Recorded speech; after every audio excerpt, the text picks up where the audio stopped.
Kwa jina naitwa Kelvin John Ezekia, ni mshauri wa mambo ya kodi. Kwanza kabisa sogeza maiki kidogo tukusikie vizuri. Asante. Kwa jina naitwa Kelvin John Ezekia, ni mshauri wa mambo ya kodi. Kwanza kabisa napenda kusema asante sana Mheshimiwa Commissioner General, lakini pamoja na uongozi wote kwa kuweza kuandaa tukio hili. Kabla sijaanza kuongea kitu ambacho napenda kuchangia na mimi kidogo, siku hii ya leo tumeweza kufika katika tukio hili tunapozungumzia mabadiliko ya kidigitali, na kweli tumeweza kuona kupitia tukio hili. Kwa ukiweza kufika hapa kupitia hii kadi ambayo umevaa, ulikuwa unaweza ukaskani na ukaweza automatically kupata ratiba na dokumenti zote kupitia hiyo kadi yako ambayo umevaa. Maana kuna wengine wamefika kwanza kupiga picha makaratasi ya ratiba. Kwa hiyo automatically kupitia hapa tu tumeweza kuona mabadiliko ya kimfumo. Kitu ambacho napenda kuchangia ambacho naona kinaweza kikasaidia ni kwenye mifumo yetu ya kidigitali, sana sana katika part ya trouble and chart.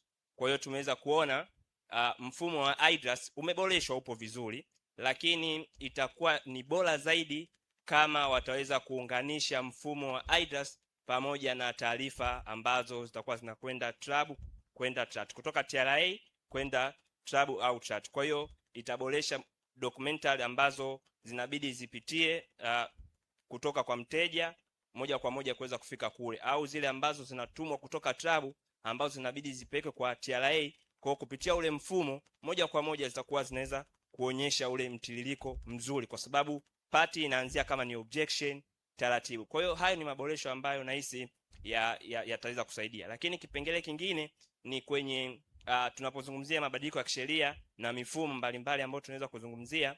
Nadhani kuna part ya hii tax audit and investigation.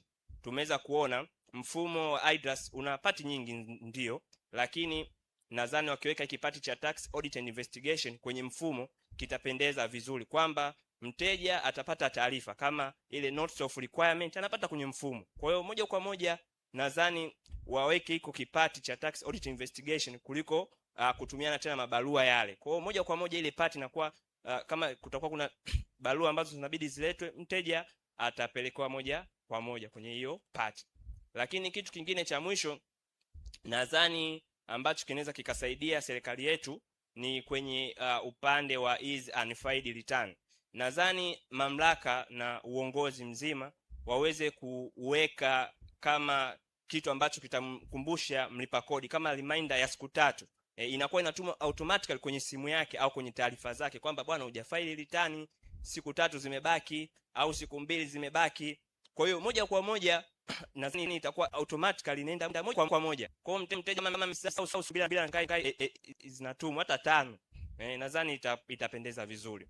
Lakini kitu changu cha mwisho kabisa, nadhani kwenye mfumo vile vile wa huu mfumo wa IDRAS au mifumo yetu ya kiserikali wangeweka ile score ya taxpayer, kwaweze kujua kwamba huyu taxpayer yeye akiingia tu kwenye dashboard anajiona kwamba yeye ni high risk, kwamba high risk inaonyesha kwamba ana tabia labda file return, ajibu notice of objection, taarifa mbalimbali, atoa ushirikiano. Kwa ule mfumo moja kwa moja unamcategorize kumjua kwamba huyu ni high risk, huyu ni lower risk, huyu ni medium. Kwa hata mamlaka moja kwa moja kupitia ule mfumo ambao design watajua wenyewe kupitia taarifa ambazo wanazo na wateja, utakuwa unajua kabisa wateja gani ambao wapo katika high risk, wateja gani ambao wapo katika lower risk, wateja gani wapo katika medium risk, na mteja gani yupo neutral, yeye ni salama. Kwa hiyo nadhani hivyo vitu vitaweza kusaidia serikali yetu kwa namna moja au nyingine. Napenda kusema asanteni sana. Asante sana.